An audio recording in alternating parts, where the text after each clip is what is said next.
오늘 말씀의 제목 그리스도인의 당당함이라는 주제로 은혜를 나누고자 합니다. 모든 경우는 아니지만 대부분 나보다 더 많이 가진 사람 앞에 서면은 우리는 스스로가 내 자신이 좀 초라하고 작아지는 그러한 느낌을 받게 됩니다. 그런데 그러한 나의 초라함이 많이 가진 사람보다 더 초라하게 느껴질 때가 있는데 언제냐 하면은 저 사람은 나보다 가진 게 아무것도 없는데에도 불구하고 그 사람이 가지고 있는 평안이 있고 행복이 있고 담대한 용기가 있고 순수함을 잃지 않는 사람이라면 그 사람 앞에 가진 자인 내가 초라하게 느껴질 때가 있습니다. 사울이 어린 다윗을 볼 때마다 그러한 마음을 느꼈어요. 나이나 키나 모든 면에서 사울은 다윗보다 압도적으로 강한 사람이었습니다. 다윗은 그냥 20도 안 된 청소년 목동 일대에 사울을 만났습니다. 근데 그 순수함과 그 안에 있는 하나님을 향한 담대한 믿음은 사울의 눈에 볼 때에는 넘을 수 없는 거인과 같은 존재였어요. 어린 다윗이 골리앗을 맷돌 한 개를 날려가지고 쓰러뜨리는가 하면은 블레셋의 이 장수 골리앗이 여호와 이름을 모욕한다고 이 꼬마 다윗이 사람으로 보지 않고 블레셋 짐승으로 취급하면서 내가 소시적 때 곰도 잡고 사자도 잡았으니까 저 블레셋 짐승도 한 마리 더 잡겠습니다. 이러면서 죽인단 말이죠. 하나님을 향한 믿음이 강하게 있는데 그것이 더 충격적인 두려움이었어. 왜 그랬냐면은 사울은 백성들의 소리에 민감했어. 백성들에게 인정받아야지 인기 있는 왕으로서 자기가 최초의 왕이니까 잘해보고 싶은 마음이 있었어요. 누가 세웠는데? 하나님이 세웠는데 하나님께 잘 보이려고 그러지 않고 하나님은 두 번째 백성에게 잘 보이려고 애를 썼어요. 그런데 이 다윗은 백성은 신경도 안 써요. 하나님만 바라보고 하나님만 두려워해요. 그런데 백성은 다윗만 좋아요. 자기를 두려워하지 않아요. 집중을 안 해요. 다윗이 하나님께로 더 믿음과 신앙으로 가까이 갈수록 백성들은 다윗을 환호하고 다윗을 박수하고 우리의 지도자라고 말합니다. 우리가 예수 신앙 가운데 살아가고 있습니다. 그런데 세상 속에서 사람 가운데에서 환경 앞에서 우리 자신이 초라할 때가 있어. 내가 좀 강했으면 좋겠는데 그런 마음 들 때가 있어요. 어떻게 살아야지 예수 안에서 그리스도인으로서 다윗처럼 당당하게 살 수 있을까? 본문은 초대왕 이스라엘의 1대 왕이에요. 사울이. 사울과 그의 아들 요나단, 말기수 이런 사울의 아들들이 한날에 전사하는, 전쟁에서 패하고 전사하는 길보아 전투라는 최후의 전투를 배경으로 그리고 있습니다.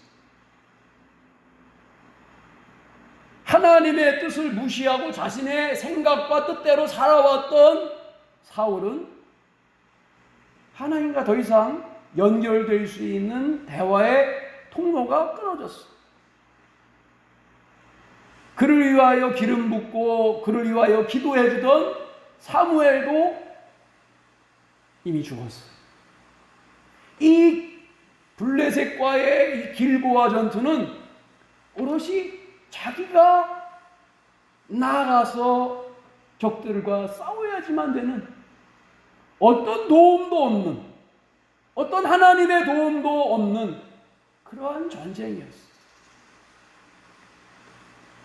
그런데 더 이상 그의 인생 가운데 비참해질 수가 없는 사건이 생기는데 그것은 무엇이냐?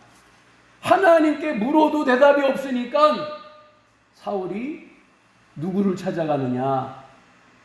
귀신을 찾아갑니다. 귀신을 찾아가. 마음이 다급해진 사울이 블레셋의 군대들이 몰려드는 것을 보면서 어떻게 도움을 얻을까? 어떻게 하나님을 좀 오시게 모셔와가지고 지혜를 얻을까? 다급했다 그랬어.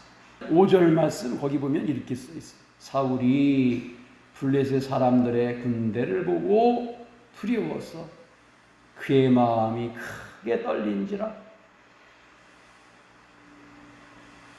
다윗은 하나님만 바라보는데 사울은 블레셋 군대만 보여요.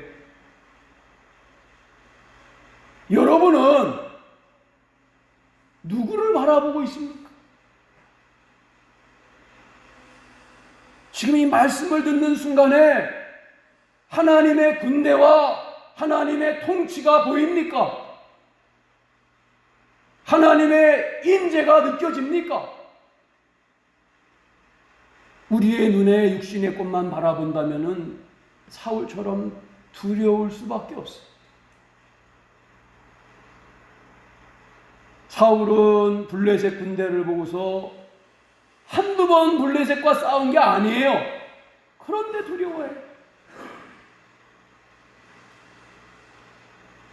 하나님을 떠나 의지할 신앙 없으면은 인생 살아가는 것 자체가 두려움입니다. 여러분 인생 가운데 두려움이 많다면은 하나님과의 연결점을 다시 회복하길 바랍니다. 두려움은 하나님에게서 오는 게 아니에요. 사울의 두려움은 어디 있었느냐? 더 이상 하나님이 나와 함께 계시지 않는다는 두려움이었어. 이전에는 사울이 하나님께 물을 때에 답을 하셨단 말이에요. 꿈으로도 나타나시고 제사장의 움님과 둠님으로도 나타나시고 사무엘 선지자를 통하여서 말씀하셨어요. 그러나 더 이상 물어도 답이 없기 때문에 이제 귀신에게 가는 거예요. 이게 얼마나 초라한지. 왕의 옷을 벗고 변장을 하고 귀신 들린 무당에게 찾아갑니다. 7절에 보면 이렇게 써 있어요. 사울이 그의 신하들에게 이르되 나를 위하여 신접한 여인을 찾으라. 내가 그리로 가서 그에게 물으리라 하니 그의 신하들이 그에게 이르되 보소서 엔돌에 신접한 여인이 있나이다. 사울은 무당을 찾아가서 귀신에게 죽은 사무엘의 영을 불러올려라 그렇게 말하죠. 귀신이 사무엘을 가장하고 변장해가지고 올라옵니다. 이렇게 귀신이 어떻게 사무엘의 영을 부르겠어요? 귀신이 귀신의 모습으로 올라오는 거예요. 그때 사울이 듣게 된 말이 19절에 기록되어 있습니다. 여호와께서 이스라엘을 너와 함께 블레셋 사람들의 손에 넘기시리니 내일 너와 내 아들이 나와 함께 있으리라. 뭐 하는 거예요? 죽는다는 얘기요. 전사한다. 망한다. 귀신과 함께 있는다는 것은 죽는다는 얘기죠. 사울은 처음에 부름받을 때에 하나님이 선택하셨고 기름 부음 받았지만 사울이 하나님 버림받고 하나님 떠난 다음에 그의 인생 마지막은 귀신에게 선택받고 귀신의 음성을 듣고 있는 거예요. 지금 가장 초라한 인생으로 전락하는 하나님의 용사가, 하나님의 자녀가 마귀에게 지배당하는 것만큼 비참하고 초라한 것이 없는 것. 사울 속에 하나님께서 계실 때와 하나님을 떠난 이후의 사울의 모습은 전혀 다른 사람이었고, 가는 길도 달랐고 결과도 달랐어요. 여호수아가 가나안 정복 전쟁 중에 첫 번째 성인, 가장 강한 성 여리고를 정복할 때에 여리고를 향하여 갑니다. 군대를 이끌고 가는데 저 앞에 군대 장군이 하나 딱 서 있어요. 칼을 빼고 있어요. 그때 여호수아가 뭐라 그럽니까? 너는 우리를 위하냐 적을 위하냐? 그때 그 장수가 한 말이 있어요. 나는 만군의 여호와의 군대 대장인데 지금 왔다. 너희를 도우려고 지금 왔다. 얼마나 여호수아가 담대한 힘이 났겠느냐 이 말이에요. 이게 영적인 군대여 하나님 백성들이 살아가는 방식이라.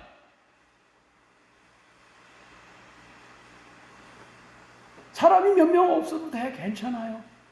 하나님의 군대 장관이, 대장이 지금 나와 함께하고 있어요. 나 앞서 싸운다는 거예요. 싸워주려고 왔다는 거예요. 거기에 용기를 얻는 거예요. 눈에 보이는 것 때문에 용기를 얻는 게 아니라 눈에 보이지 아니하는 군대 대장이 나와 함께하는 것을 보았기 때문에 용기가 생기는 거예요. 여러분 엘리사 보세요. 도단성에 자기를 잡으려고 아람 군대가 성을 포위하고 있는데 기하시 큰일 났어요 선생님. 군대가 뺑 둘러서 선생님 잡으려 왔어요. 저들의 군대보다 하나님의 군대가 더 많이 이 시간 함께한다. 하나님 눈을 열어서 게하시 보게 해주세요. 하나님의 천군과 천사 만군의 군대가 하늘에 가득한 것을 보았다. 엘리사의 담대함은 눈에 보이는 군대의 숫자가 있지 아니하였고 눈에 보이지 아니하는 하나님의 군대를 바라보는 데에서 온 줄로 믿습니다. 귀신의 예언대로 사울과 그의 아들은 길보아 전투에서 패합니다. 군대가 블레셋이 얼마나 강한지 쫓아오는데 도망가다가 활을 맞았어요. 사울 왕이. 그래가지고 쓰러져서 피를 흘리는데 죽을 것 같아요. 이 왕이 적군에게 잡히면 얼마나 수모를 당하겠습니까? 그걸 알기 때문에 사울이 자기 칼 위에 엎드러져서 자살합니다. 초라하게 귀신 앞에서 자신의 마지막 이야기를 듣고 죽음의 길로 가는 비참함. 왜? 하나님이 그 안에 없기 때문에. 하나님을 떠난 인생, 하나님이 지켜주지 못하는 인생, 비극적인 초라한 인생인 것을 우리가 깨닫게 됩니다. 베드로는 예수님께서 잡혀 대제사장의 뜰에서 재판할 때에 이건 강한 힘도 아니고 많이 가진 자가도 아니에요. 보잘것없는 대제사장의 나이 어린 여자 종이 베드로를 따라다니면서 이 사람 갈릴리 사람인데요, 내가 예수님을 따라다니는 걸 봤어요. 그게 무서웠어. 죽음이라는 두려움 앞에 그게 두려워가지고 예수님을 부인하고 저주하고 욕하면서 그 자리를 피하는, 그 안에 예수 그리스도의 능력이 없으니까, 예수의 믿음이 없으니까, 생명이 없으니까 그와 같이 비참하게 초라한 수제자가 되었다.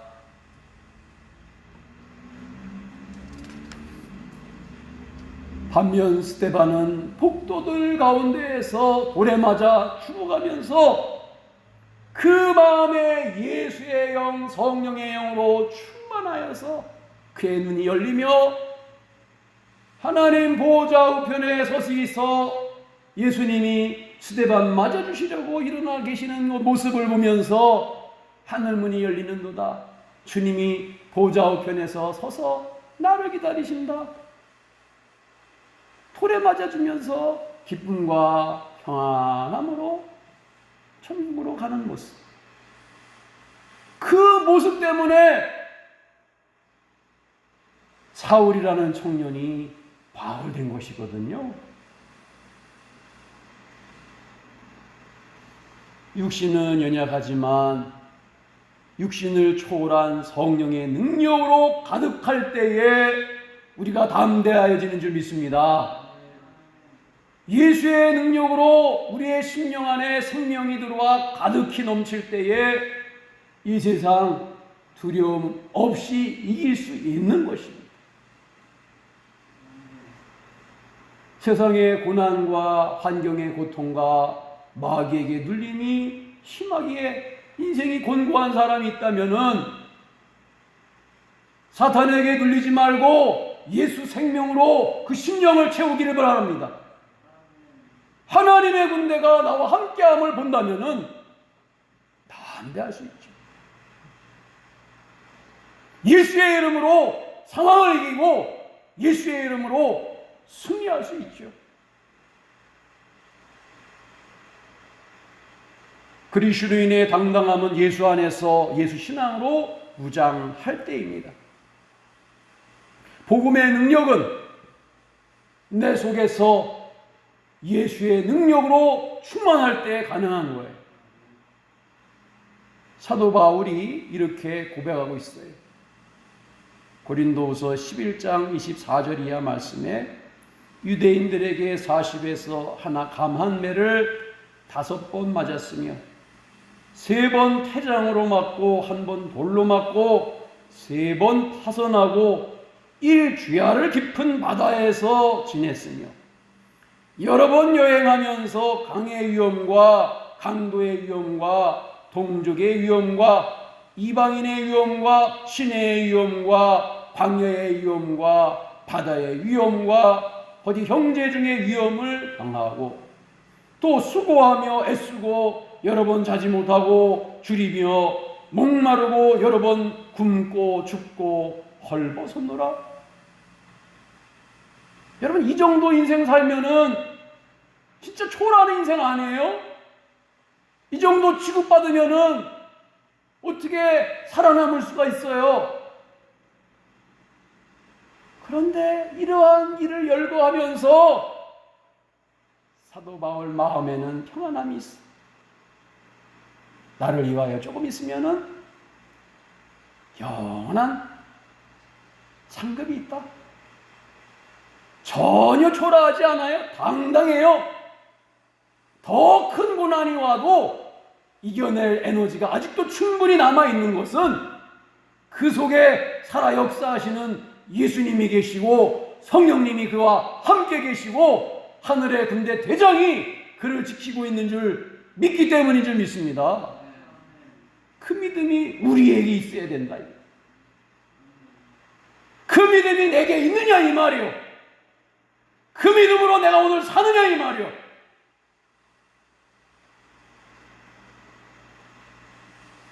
그렇게 안 사니까 내 인생이 힘든 거예요. 충분히 이길 수 있는 일임에도 이기지 못하는 거예요.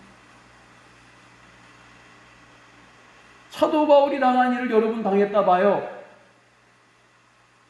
그 일 어떻게 감당하겠어? 사도 바울은 넉넉히 이기느니라. 넉넉히 이기느니라. 기도할 때 예수 생명이 공급됩니다. 부르짖을 때에 성령님이 우리 안에 주인으로 임재하십니다. 그리스도인의 당당함은 세상의 지위나 소유나 위치가 아니라 예수 충만함으로 오는 기쁨과 능력이다. 주 안에서 예수 동행의 행복을 누리는 축복이 여러분에게 있기를 축원합니다. 기도하겠습니다. 왕이신 하나님, 세상이 아무리 도전하여 온다 할지라도 예수 생명이 충만하다면, 하늘의 군대 대장이 우리와 앞서 행한다면 그 어떤 것도 두려움 없이 능히 이길 줄로 믿사오니, 부르짖게 하시고 기도하게 하시고 성령 충만한 예수 능력을 받아 무장하게 해 주시옵소서. 예수의 이름으로 기도드립니다. 아멘.